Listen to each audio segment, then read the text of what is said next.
Today on Lightning Bugs. You've managed a career. And there are a lot of creative people who are really great, as good as me or you, not going to manage a career. They're not going to get that far, And way better. And so, yeah. Well, I mean, I can say for me, 100%. And, if you want to volunteer that, that's fine. I'm in. It is. Yeah, it's such an interesting thing. I don't know about you as far as it's interesting to start on the business thing is I'm just kind of an obsessive person. And so I kind of jump back and forth between the two. And I don't burn out creatively, but if I go too hard on business, then I get angry and upset. And I have to check in with myself and go like, oh, dude, you're not like a marketing person. Like you can. You could do that, but if you do that for too many days in a row, that's not what you're about. You're here to get lost in like finding a truth and setting it to music and having experiences that like fill you up. And the other stuff doesn't do that for me as much. But if you can do it, you feel like you should. And so like I was actually just having a talk with my manager today of like, oh, I think, we wrote all these songs and now we're starting to release them. And there's just like a lot of coming into an office and kind of like thinking of how to get the music out there. And it can be fun, but it's not why I do this. I don't think that creatively I was put on this earth to do that. Yeah. But do you find creativity in that? Yeah, you do. Do you find, yeah. Yeah. And I think that, you're sitting in your car with a pig this week. I know. Well, some of it's fun. What is it? It's like the trickster thing. You have to continually just like kind of have fun with it. Yeah. Again, because there's no answer. Much like art. The marketing piece or the business piece, there is art in it, but it's just not the goal, not the end goal. It's not why we're here. Hi, thank you for watching my podcast. If you've been enjoying the podcast, let us know how we're doing. Go to Lightning Bugs on Apple Podcasts and leave us a review with your thoughts. Or if you have any ideas for guests, we want to hear from you. So leave us that. Leave us your suggestions on Apple Podcast reviews. Today's guest seems to be getting away with a lot of shenanigans. First of all, as a singer and songwriter of the 21st century, he has succeeded in the music business in a long era of decline in that industry. Successes in music are further and farther apart, and the likelihood of a string of successes has become astronomically unlikely, meaning you're getting away with murder.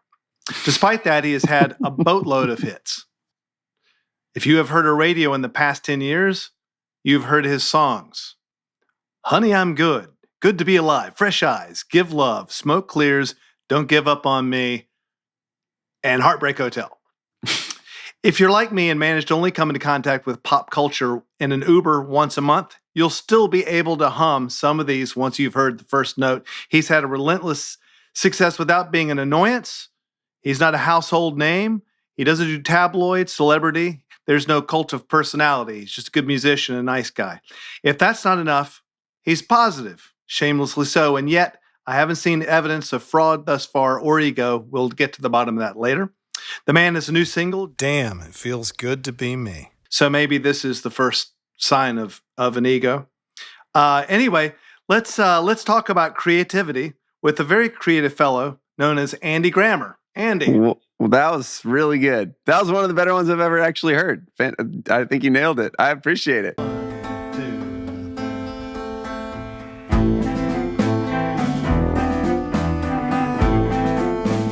For a guy like me who succeeded in an era where it was a lot easier to succeed, I'm always impressed when someone, and you're not a kid anymore. Yeah. But you're still you're closer to it than I am. And you came up in an era where that would have been really pretty difficult, and yet you've done it. And I'm interested. You say you think it was easier to succeed when you were coming up. Oh yeah. Why? Definitely. Well, there was a lot more money in the business. That's real. The last time a major label spent money on one of my albums, the budget was $600,000. And that was kind of normal. Totally. And it's not normal for most artists these days. Yeah. Yeah. My little band used to sell 70,000, 100,000 records a week just on just some week. I've littered the planet with CDs. Yeah. And that was nothing back then. And now it's like, like you're doing something about it. How do you feel about all that? I'm fascinated by it. Like, I can't tell. I think that it just got wider. Like, it used to be, if you could get into the club, you got a lot of tailwind with that. And it was like, Right. It really meant something. And now I don't know who the hell the club is. And I think that, I think that's cool in some ways, you know? So I don't know whether it's easier or harder. I think it's a really interesting time to be a musician, I would say. I try to take an optimistic take on it, but I also think it's weird. Nobody knows where we're pointing to, which is kind of cool because then you just have to point back to yourself, which is like, all right, well, what do I think is dope? Because I don't know what the center is. I don't think there's any center right now, which is terrifying if you have had success in the old model, but like really freeing in a new way. Like, I don't even know if there's a sound right now. Yeah, so you feel like you sort of traversed a fault line in a way where you got into the business in an sort of an old, and I don't mean to talk about business a bunch, but I do think it affects your creativity and your life and the things you do. So I was going to start there because you impressed me in this way. But so you feel like when you started, you were maybe in the old model, and now you feel like you're just floating in space. 100%. When I started, I had a song that came out in 2010 called "Keep Your Head Up" that was like on the radio and took a long time to go up on it. Right. And it was like a campaign to run around the country and do the radio things and get in. Because you knew that if you could get in on the radio, that was like the biggest thing. Yeah. And now, for better or for worse, I don't even know where the center is. You know, it's like all so schismed, which does give you this real, first, again, it's like a little bit confusing, but then it just kind of like turns you back on yourself and goes, what is your heart like, dude? Do that. Right. Which is awesome. That's awesome, you know. Ultimately, it has to come back there anyway, doesn't it? I mean, it's like all that stuff, and it's actually kind of shameful that that's where I started, I guess. But I'm amazed at people who manage a career in this environment. I think is what it is. It's like you've managed a career, and there are a lot of creative people who are really great, as good as me or you, not going to manage a career. They're not going to get that far, and way better. And so, yeah. Well, I mean, I can say for me, 100%. And if you want to volunteer that, that's fine. I'm in. It is. Yeah, it's such an interesting thing. I don't know about you as far as it's interesting to start on the business thing. Is I'm just kind of an obsessive person, and so I kind of jump back and forth between the two, and I don't burn out creatively, but if I go too hard on business, then I get angry and upset. And I have to check in with myself and go like, oh, dude, you're not like a marketing person. Like you could do that. But if you do that for too many days in a row, that's not what you're about. You're here to get lost in like finding a truth and setting it to music and having experiences that like fill you up. And the other stuff doesn't do that for me as much. But if you can do it, you feel like you should. And so like, I was actually just having a talk with my manager today of like, oh, I think, we wrote all these songs and now we're starting to release them. And there's just like a lot of coming into an office and kind of like thinking of how to get the music out there. And it can be fun, but it's not why I do this. I don't think that creatively I was put on this earth to do that. Yeah. But do you find creativity in that? Yeah, you do. Do you find? Yeah. Yeah. And I think that, I mean, you're sitting in your car with a pig this week. I know. Well, some of it's fun. What is it? It's like the trickster thing. You have to continually just like kind of have fun with it. Yeah. Again, because there's no answer. Much like art. The marketing piece or the business piece, there is art in it, but it's just not the goal, not the end goal. It's not why we're here. It's not the whole, it's not, to me, it's always about like service. Like, how am I being of service to you? How is this music affecting you? And the marketing piece is a piece of it. But if it becomes too much of what your brain is worried about, screw it, man. I don't want to do that. So you just said the phrase that you feel you should be of service. Yeah. I think that's interesting. I actually always say useful. I guess it's Thomas the Tank Engine for me. But oh yeah. This is actually really a good question too. I was just talking with someone in the studio yesterday of like, when you're on stage, are you worried about the audience or not?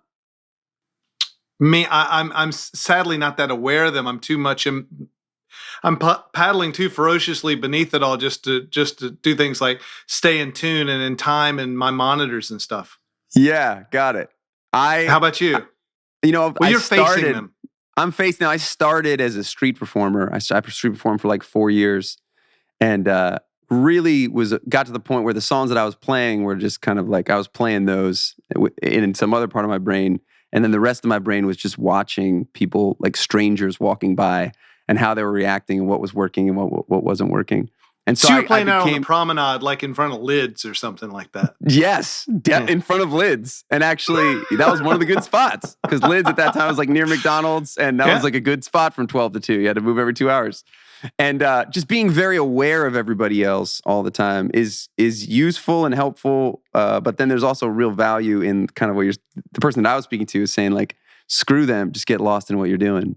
And I think those are two very different philosophies that I lean more towards, like caring about what they're doing. And sometimes that's like not the perfect artist way, or there is no perfect artist way. Who knows? Well, I mean, I think that's the thing is it's always going to come back down to balance. Yeah. If you go too far one way, then you're a kiss ass. You go too far the other way, then you're like kind of a jerk. This is, and very much with art. And with artists, we just desperately, same with creativity, where is the safe place where I just get to like, where it's always going to work and this is safe? And the answer is like, nope. You don't get it. That's brilliant. I think that's brilliant. I think what I want this podcast to do is to speak to people that make things. I don't care if they make a living at it or anything. It's like creativity. We're talking to someone right now who has had success with your creativity, or at least some of it. You might make ice sculptures and no one's seen them yet, Yeah. But I think it's good for people to hear that there isn't a safe space, and it's constantly redefining it all. You're a businessman right now because you're shilling your shit on a podcast. Me too.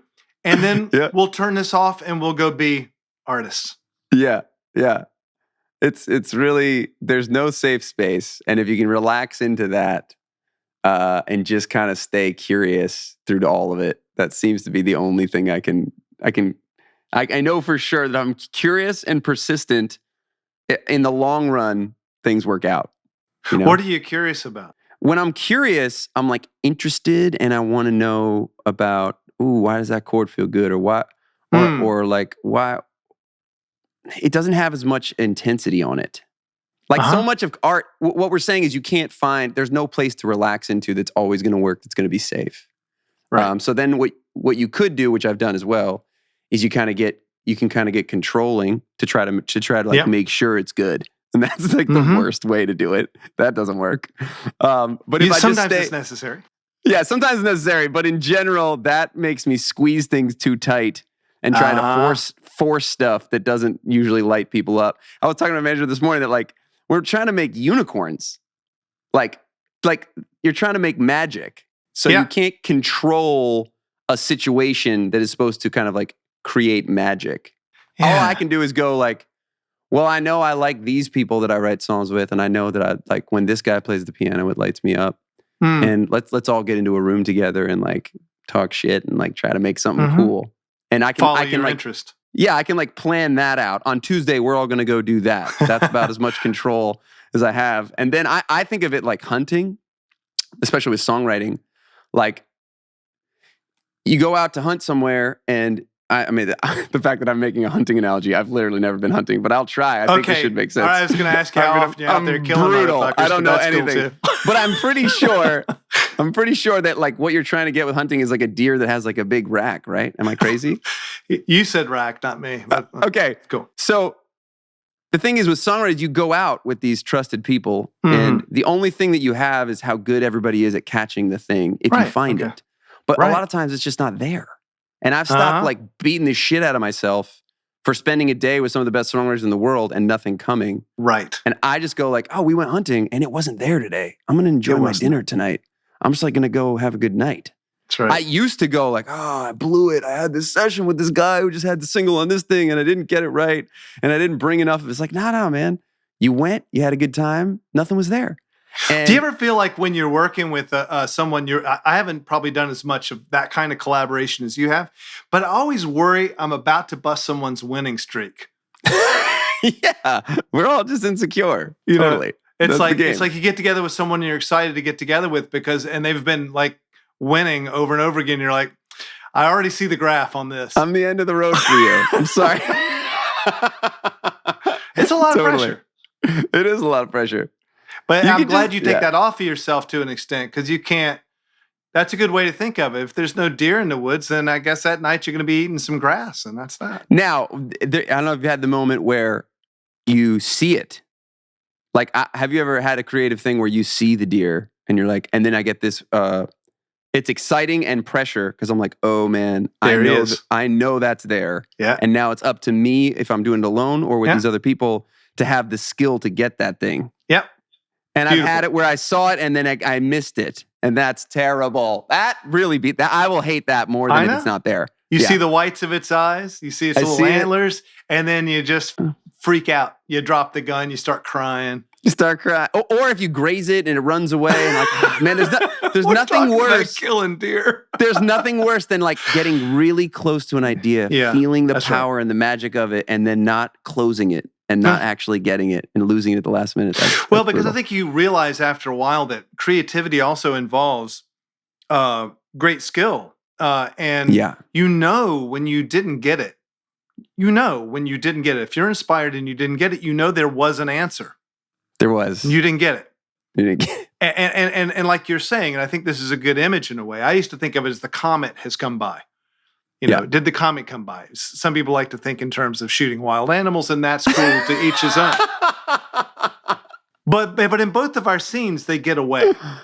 The comet passes, and it passed, and there's no. And it's done. But this is really interesting. Have you had this happen? One of my songs that's like the most streamed on Spotify, I was certain it got away. Have you had that happen?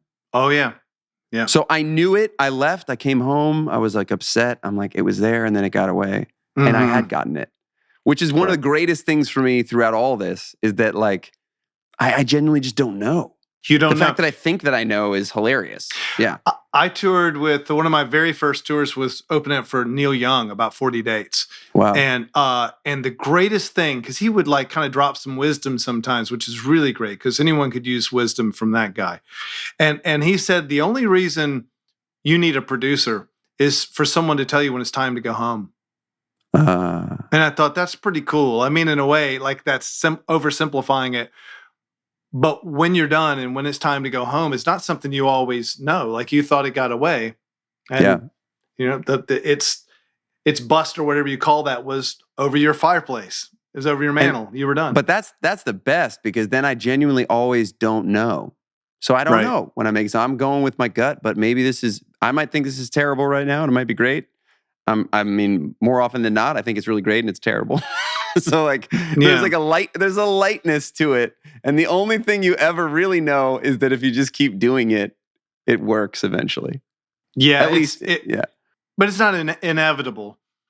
You know, that's the thing. It's like for anyone making something, the last thing you made is the last thing you made. And why should you even believe for a second that you're going to do it again? It's very difficult to understand that. And for someone who doesn't get forced to make things by way of budgets and deadlines, let's say if I wasn't a musician, I might be, I don't know, let's say a meteorologist. I would have enjoyed that. And I would go home and write songs. But I would have no one pressuring me to do it. Question, when you say and it's nice to have the pressure. I agree with you a little bit, but I also just think like, if you write 100 songs, you're going to get some really good ones. Like that is a little, in my experience, that's the only thing you can hold on to that you know for sure. Is like, do I know? And then good is also questionable. Are we talking good as in like, a huge financial success? No, you never know that. But you do, if you show up every day, you're going to get some cool stuff. What do you think your batting average is? Like how many out of the songs that you write on an average would you say? I think when I started, very low, like real low. Yeah. I actually just posted something the other day that was by Ira Glass. He had a talk, the radio show host. He said that you get into art because you have good taste. So you like have great taste, and that's why you get into it, because you love it and you want to make it. And then you start creating and it sucks, and you're the first one to know that it sucks because your taste is good. So you're like, oh man, this is brutal. I know what good is, and that's not good. And the only way you get your art up to where your taste is by just doing it thousands of times. And so you slowly get up higher to where what you're making is actually hopefully close to what your taste is. And I would say that my average has gone up. It's definitely not, you're still not great. Again, what are we trying to hit, which in 2021 is so interesting. Yeah. Like I don't think the bullseye is, there's not a group bullseye right now. I don't think. Which I think is liberating and very confusing. Yeah. Yeah, it's just very different. I think the danger of it is everyone can just go to their corner. And if you like this, then you'll like this. If you like this, then you'll like this. And that's been going on for a while. The idea that there's sort of a filter, or the man is deciding who is going to, and everyone follows along with it. Like, you used to play, like the UK was still like this in the 90s. There was only a couple of channels, TV channels. Yeah. If you played on television and walked into a bar right afterwards, everyone in the bar is like, hey, come on over. Everyone saw the same thing. But now there's like 10,000 satellite channels, and you can play a massive TV show, walk in, and they don't know who you are. Yeah. And I think the only danger in that, maybe, and I'm just kind of trying this on, is that maybe it goes the way we're so splintered in terms of opinions in the internet, is that you're not exposed to everything else. You're not on the super freeway. You're more in your own little kind of cordoned off lane. You're going to have your listeners with you forever now. And you can all go down that lane telling each other that you're pretty good. And you're not going to have to like really sit in the room with a lot of that other stuff as often on the internet. That, I would say, was the bad thing. The good thing seems like anything goes. You're not held now to anyone but just you.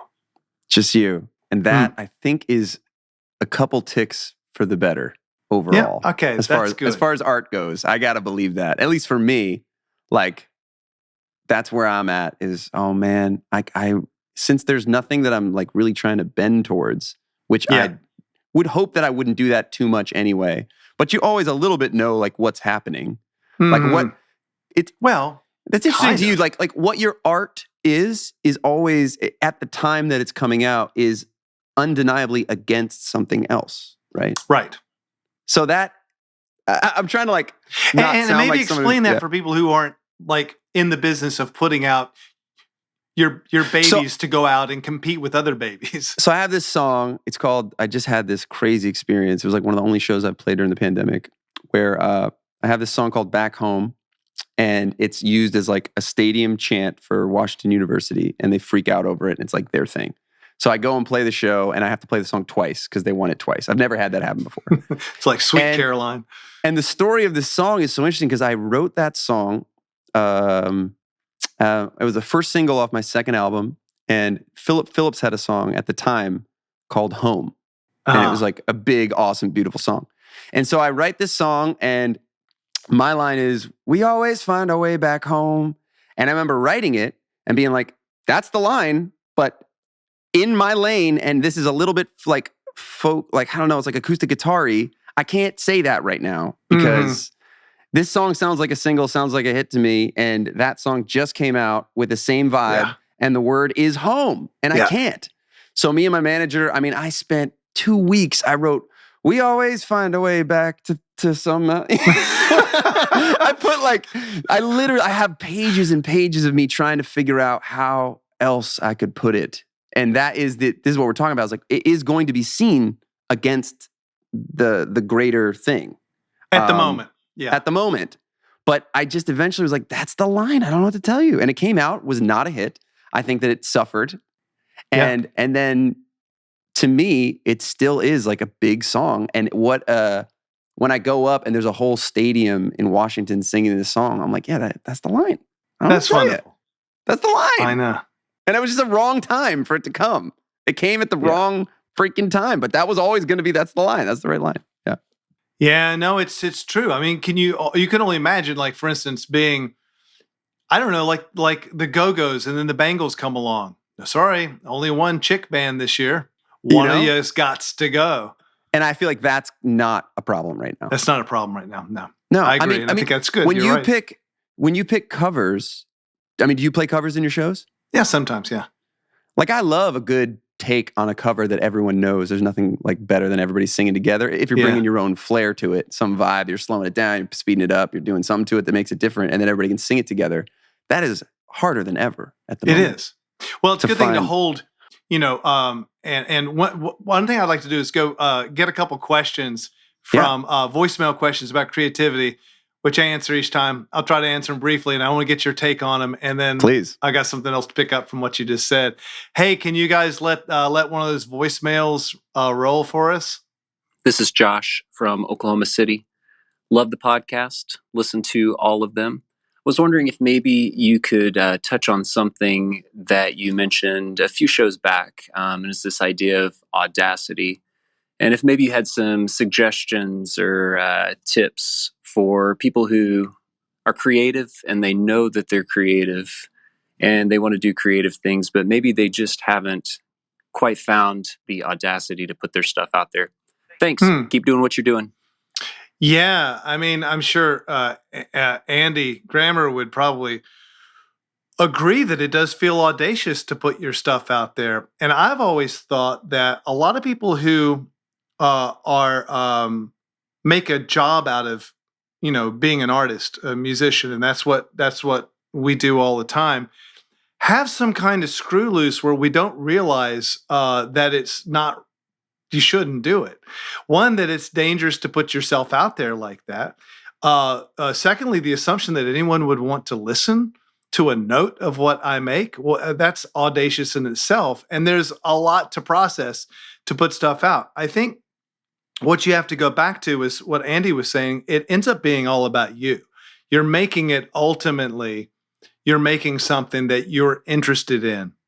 And I think that when you put it out there, what you should say to yourself is, it's generous to share the things that you have felt and thought in a package that you've thought out well and put some talent and time into, and that you're useful, and that you're trying to do something good. I think that's the best way to be audacious. The second is to have a screw loose and actually not understand that no one wants to hear it. But I highly recommend surmounting it all and put your ideas out there. The moment you press send, or if you're in a DAW, the moment you hit bounce, you suddenly know so much about what you just said, what you just got wrong, and what it means. You don't even need the feedback. You feel it yourself. That's my take on it. What you got to say about that, Andy? So I think I got so much. I love these questions. I could talk about creativity all day. It's my favorite thing to talk about. I think that it's this, everybody, if you're going to do art, from my humble experience, you have to be both, and you have to use them audacious in the macro and humility in the micro. So have a big idea of what you want to do, and you have to blow yourself up to know, like you're saying, like, wow, would anybody even want to listen to what I have to say, or my voice isn't that good, or all this. Like you can go there in the big picture, but then you have to be so humble in your in the hard work that it takes to get there. Like, it's just like so much hard work. You can't, like, I was above nothing. I'm not above anything. I'm still not. Starting as a street performer, it's like kind of those two things at the same time. I'm on the street. To think that I would be someone who would be on Santa Monica Boulevard that would then get to go do the radio and have this like career is ridiculous. So you have to be audacious in that big idea. But then I'm still there every day for 8 hours singing, right? Looking at like, is this song working? This song is not working. Okay, let me try another one. Oh, you guys like it when I sing this song? Let me go write one like that for myself. And just a lot of like humble, small actions. I think that the balance between the two of those is tension that just always wants to be released, and you have to be willing to hold it. And so if you release the tension on the audacious side it just becomes like entitled, and you're like, I'm better than this anyway. I'm so good. Well, I'm above this. Like, I'm better than just like street performing. And if you release the tension on the humble side, it's like self-doubt and sounds like, why would anybody even care anyway? Right. And then you gotta like hold the tension in the middle to have both of those things that just keep your train moving, plugging forward, and then eventually something will happen. You know? Do you think that would be as true, Andy, of, let's say, a novelist? Or do you Yes. feel like as a performer, this amplifies that? Maybe. I think most art, though, different flavors, but everybody has the same thing. It's just the hardest thing is to show up and do it. Right. So to I forget his name, just do it. I'm reckless. My advice would be like, I don't even remember. Is it songwriting you were talking about? Is it filmmaking? Is it just like, Right. do it, dude. Do it, and don't put pressure on it, and just do it, and then get better at it and do it again. I think those are words of wisdom. We got another question?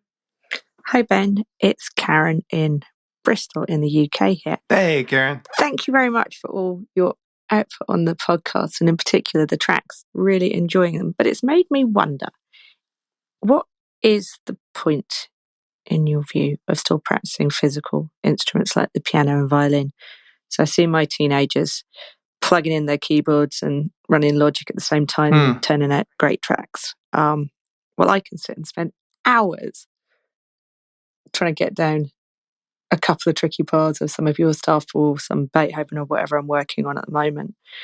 So are we, old people, stuck like monks doing calligraphy at the start of the printed age? Should we all be moving on? How are you finding it? And I'd love to know your thoughts. Thank you. Well, that's a pretty deep thought, Karen, because I think I ponder this a lot. I think all you're talking about is tools. And you got to have tools to make, whether it's, whether you're doing cave art or you're doing, some kind of 3D graphic design. You're going to get caught up in your tools. And I would say as a species, we're still, there's evolutionary latency putting us back so far before even the tool of the piano to understand that what's important to us is probably some order and some sort of safety, like making tools, maybe it could be spears or shovels or anything, something that we're making that makes us feel like, okay, this is my stuff. I have my stuff. And now I'm going to express myself with stuff. And, okay, you play violin, but if someone took that away from you, you're not so damn old that you couldn't pick up the computer and now create with that. But you would want a tool. And if that wasn't there, you'd sing, and you got a cool voice. So I imagine you can sing. To me, it's just about tools. And I think my two thoughts about these tools are, I think that I'm going to go with sort of Andy's theme of balance here, where you release the tension. If you are overly tool oriented, then you're not going to be able to focus on what's real, the story that you're telling. If you release that tension, then too far south of that, and all you care about is the story, then you've got someone wailing out a key, putting things together that don't make sense. So balancing the tools, I think, is what it's about. I think we needn't worry so much about the generational part of this. Your kids' tools are your kids' tools. Yeah. Our tools were our tools. And not that long before that, there wasn't even recorded music. And I'm amazed when I see people's tools are all in their head. That blows me away. Talk about a composer from, say, the 19th century, who unfortunately, almost all were because that was the era. But his tools were in his head. And that's in terms of perfect pitch, the key every instrument was in, the tessitura of each instrument, how they locked together, what would sound in an orchestra, all right there. Then all you need is a pen and paper, and you write out a symphony, which you may only hear once if you're lucky.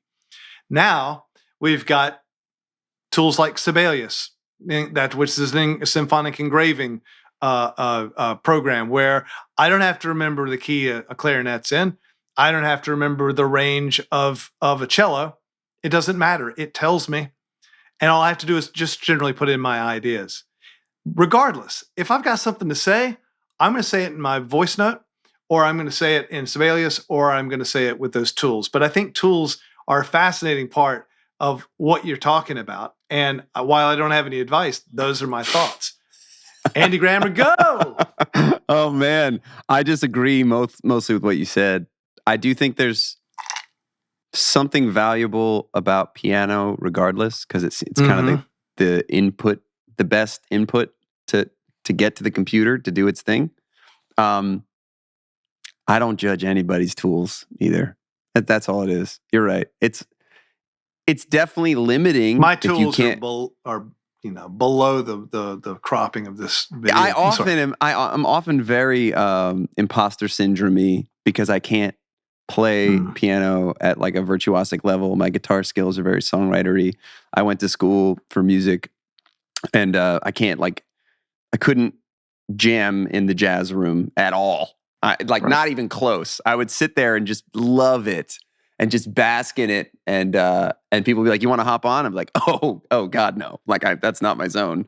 My whole zone is to try and figure out why melodies feel good and with words and how the story comes across." Right. So then, what I would say is to anybody who's listening that feels impostery like that, there's nothing wrong with getting with someone else who has the tools you don't have. Like the quality of your art can go so high if you surround yourself.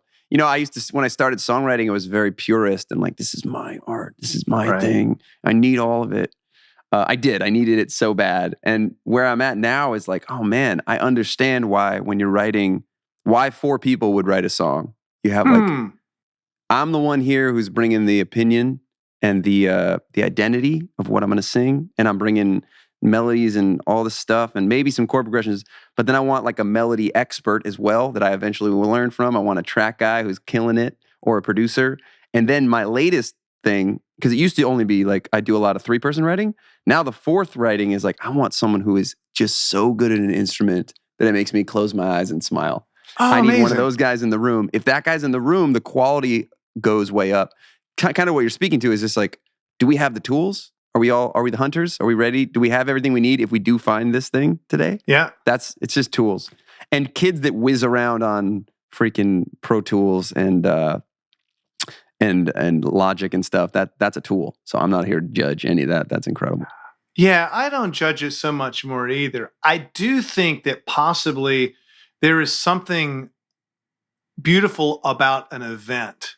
Y'all get together, someone picks up a ukulele and they're pounding wine bottles down and you sing a song about the day. That's hard to replace with the current tools of a computer. Mm-hmm. But then again, those are just 2 different kinds of music, aren't they? They're apples and oranges. You're not trying to do the same thing. Yeah, and I've had some great Zoom sessions. Have you yet? They work sometimes. No, it's not as enjoyable to me. I want to get in a room and talk down everything and hang out and order food and everybody hangs out. I'd rather that. But as far as efficiency, you can still get some great stuff just over Zoom doing this. So yeah, just another tool, especially when, if you've had one tool taken away from you. It's a little like Django Reinhardt, the guy didn't have all his fingers and that gave him extra tools of the mind. Stephen Hawking drew extra tools of the mind. I think that you're very, very right, that we get better at things. I know that I was very self-conscious about my voice when I started. And so I was pretty clear to myself, at least, was like, you're not Adele, dude. So your writing really better do this. Right. You're going to need to really understand melody and lyric. And no one's just going to come to the show because of your voice at this point. And I think that was, that's part of what develops us and how kind of where we grow strong in different areas. Well, that is true. I mean, that's something people don't talk about that often, where they feel like they needed to compensate to really be worthy. Yeah. I mean, I'd say if I came along right next to someone, in terms of someone who I played the same places, worked with all the same people. It was very parallel. Yeah. It was brutal. It was Jeff Buckley. Unbelievably brutal. What a fucking terrible thing for me to have to have to endure. I mean, it's Yeah. like I played Cafe Chenet, which was this little dive in the East Village. Like maybe Tuesdays. I think maybe Jeff played Mondays or Wednesdays because I was there on another night and he was always there. Yeah. I didn't feel like playing music anymore. I actually told the guy who was a guy down at Sony that we both worked with. And this is before either one of us had a record out. And I was like, I'm thinking of quitting and just playing drums for Jeff. Can I get an audition? And he was like, oh, come on, you need to go do your thing. Just go do your thing. And I'm like, I know, but God damn it. He's so good. Like, it's rough. But then I thought, okay, as well as he can sing and as good as he can write songs, I have to be better at being me than anybody. Yeah. I've got it. My point of view has to be so well crafted that I can sing it with my 3 shitty notes because I can't go. I can't do it. So, and we all know, at least, hopefully, when you get quiet with yourself, anybody's listening. Oh my God, if there's creatives listening, we're really good at creating this idea that we're all at a starting line and a gun goes off and we're like racing and that you and Jeff Buckley are racing right next to each other and you keep looking over at each other. It's like hilarious. It's way more like his gun went off 30 years ago. Yeah. Everybody's running in completely different directions. There's no end point. It has nothing to do with them. But I've fallen many times in many different people to comparing myself and yourself to others. And what did they tell you about that young man? Oh my God, brutal! Don't do it. Yeah, don't compare yourself. It's the thief of joy or whatever. I brutalized it, but it is the comparison thing is terrible, and it doesn't do you any good. Not like to plug, but the song that just came out is a song called "Damn It Feels Good to Be Me." Yeah, and it's just getting to that place. And I don't think I'm always there. I think it's like a breeze that goes by that you feel for a second of like, oh, I'm enough just being myself. Like I don't drink alcohol. I'm like not the super rock star guy. Like 2 little girls. I'm at a party with a Diet Coke, like trying to be mysterious. And at some point, you just let it go and you just own it. And when you look at other artists, I remember I went to a Coldplay show that was so good. And we can sometimes mistake, like they had all these rainbows everywhere, like that was their thing, and it still is their thing. And I was like, I left the show blown away, one of my favorite shows. And I'm like, I think I need like more rainbows in my shit. Like, I think I need to like up my rainbowness. And really what I need is like... That's what you came away with. Yeah, it's like and really what it is you're seeing someone else who's made a choice about something they love. That's what you're attracted to. So go, don't copy. Go take inspiration from the fact that they made a real strong choice and they followed something that they loved. Go find what that is for you and do that. But we're so quick to just be like, it's rainbows. Rainbows would solve my problems. I know, and it's so human, and I love that you'll admit that, and it kind of confirms what a humble, nice dude you are to listen to your music and then talk to you, and you'll admit that you feel like, oh man, I should copy this person. I should copy Coldplay from because we all do that. And if someone harbors for a minute or puts out the idea that they don't care what anyone thinks, or that they never compared themselves to others, or that they've never copied someone else, those are myths that I think are very unhelpful to the rest of the creative people. Totally. I would consider myself a very blue-collar musician who's been very lucky to do this many times. And if there's anybody out there that's creative, the people come up and ask me for songwriting advice, and I just go like, just write 100, dude. Right. Like, write 100 songs. And blue then I promise creativity. you, 3 of them will be great if you actually do show up and write 100. That is my foolproof piece of advice. Is like get in there and do it, and yeah. There's so much more I could talk to you about, but I want to like look at just for a second, just the inside of a song. I want to look at what I think is I think it's really unique, but you may know otherwise. Honey, I'm Good, which was, I guess that's kind of your first big radio song. Yeah. Yep. How many other songs would you think there are? Can you think of other songs that would be brother sister songs to that? Prior or after, like the thing that you were doing with that song, the Yeah. perspective and what it's saying. How common is that in your opinion? So what? Well, anything that's great which catches your ear.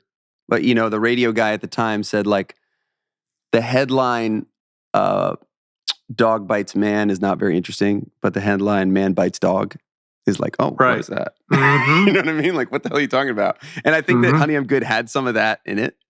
Right. And so, yeah, it was also just being like brutally honest, which I think really always connects, no matter what. If you're just really honest, that connects. And then that one is even more that you go in to write a song and all bets are off. I'm not above anything. If I'm feeling pulled towards steel drums, like, I don't know why, let's go. I'm not like a country singer, but it was a knee slapper day, so we wrote it. And it just like worked. And to me, the only thing that I truly care about is it worth singing, and is it like something I would stand on stage and brings back to myself. If those are the two things, if that does that, then like let's play with how it's actually going to sound and what we're adding to it and what's happening. Yeah. So that point of view as a songwriter, because you're hunting for songs now, and you caught one with that, just in not just its theme, but the way that you executed it. Yeah. And I usually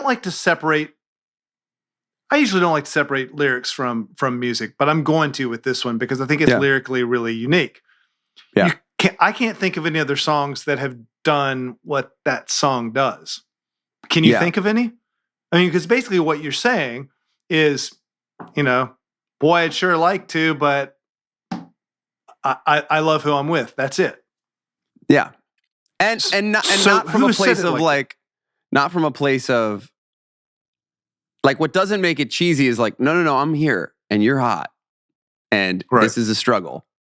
And, I will catch massive heat for that from people who like, I don't know. That's when you're just honest, you open yourself to be blasted.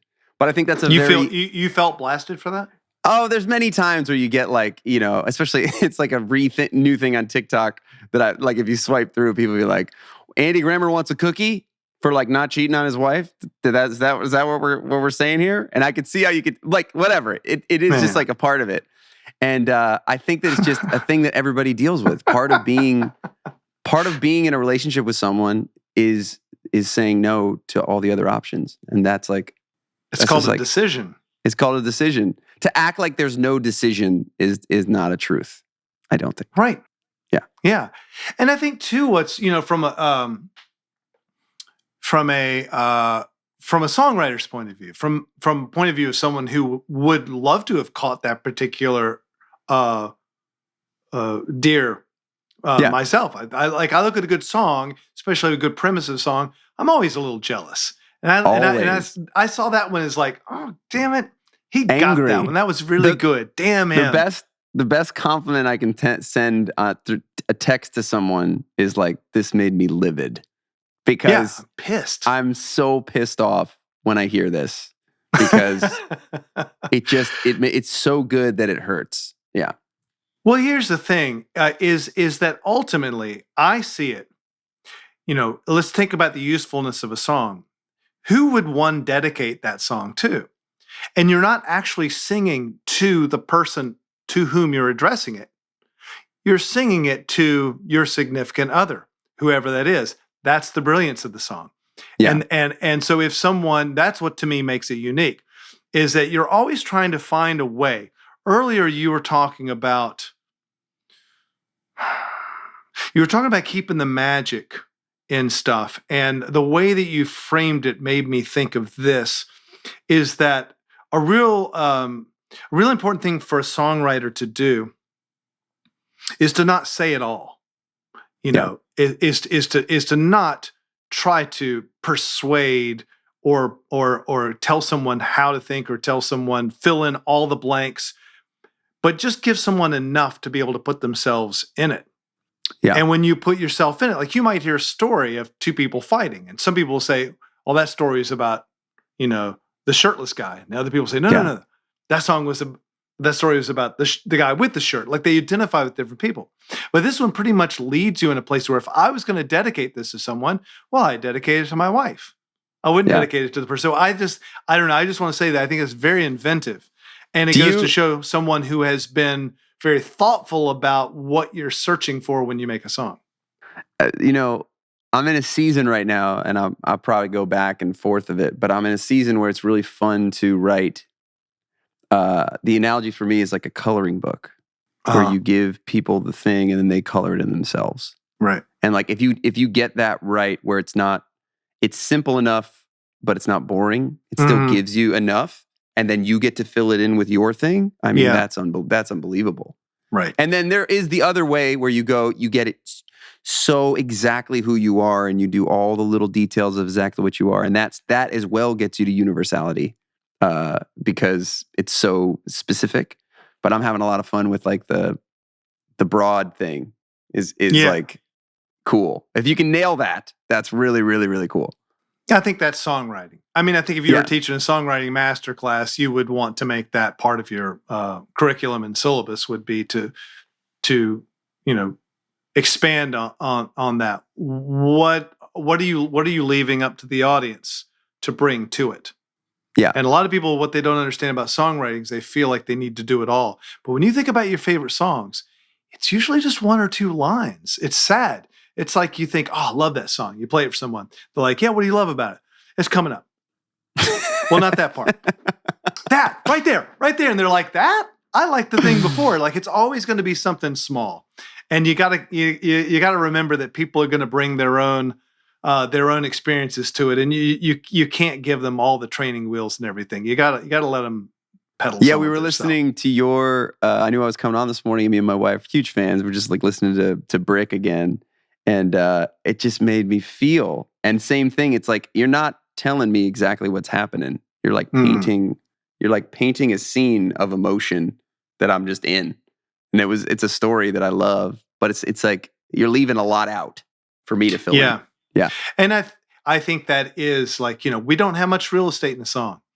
There aren't many syllables, and what you do with those syllables has to engage the audience. And like you say, like you start off, you write 100 of them, you get 3 of those right. And I bet you if you look at those 3, those are the 3 that did that allowed exactly. someone, you know what I mean? That's exactly right. Yeah. Well, man, it has been wonderful to talk to you. My friend, you're a blast. I insight. really appreciate it. Yeah, I really excited to be on here. And if I can leave anyone who's a creative that listens to this, the last thing I just want to cheer you on from where I am. Like, keep going, because we super need what you have. And there's just like a basic entry level of bullshit and fear and self-doubt that everyone pays. It's like basic admission. And what, anytime that you don't want to pay that, it's just because you're afraid. That's it. So just pay it, get in the game, make a bunch of stuff. Hey, man. I love everyone who's listening. I love you. Please make stuff. Oh, you're awesome. Thanks for saying that. That helps me even, actually. I draw from that. Hey, Dr. Grammer, do you have do you have an exercise for people to do? If you're going to give the kids out there an exercise, this is something you're going to do for a week as an assignment that's going to make you more in touch with your creativity. This is what I'd say is, from time to time, you're surrounded by bravery in creative things. And if you're not open to it, you won't see it. But like, I'm sitting here, and like anything that you see, this is just like a spindrift, not a plug. Someone had an idea for this, and they thought they should make it. And as soon as they thought of it, their brain went, "You stupid idiot." You think we need another like seltzer water? Why would we need another seltzer water? Shut up. Stop. Enough. Stop. And just know that is everywhere. So then I look at my piano, and someone made this piano, and someone fought through all that bullshit to get this piano here. Someone fought through to make the thing that's on top of this mic that I'm speaking to. Everything that is physical that you're around, someone was brave and forced their way through a bunch of stuff to get themselves into the world. So that's just like around you at any moment that you need and you're feeling down. Just literally just like look. Just like look anywhere. and be like, oh So my you- God, that rug. Someone fought hard to get that rug into this world. Your And I'm- assignment yeah. is just to look at it, or do you want them to write a list or anything? Or? Oh my God, just look at it and then think of a story of someone that pushed through and decide that you want to be on that team.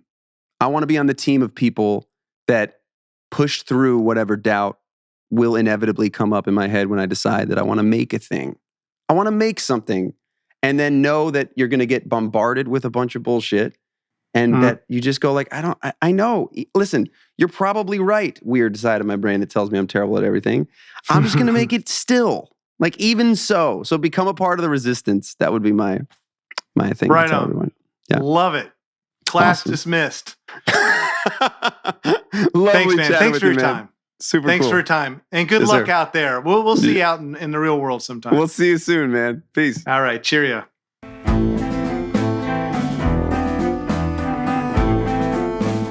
Hi, if you're enjoying listening to Lightning Bugs, please rate and review us on Apple Podcasts. It helps a lot. Thank you so much for watching Lightning Bugs on YouTube. Check out more episodes and subscribe if you have not already. You can also listen to Lightning Bugs wherever podcasts may be found.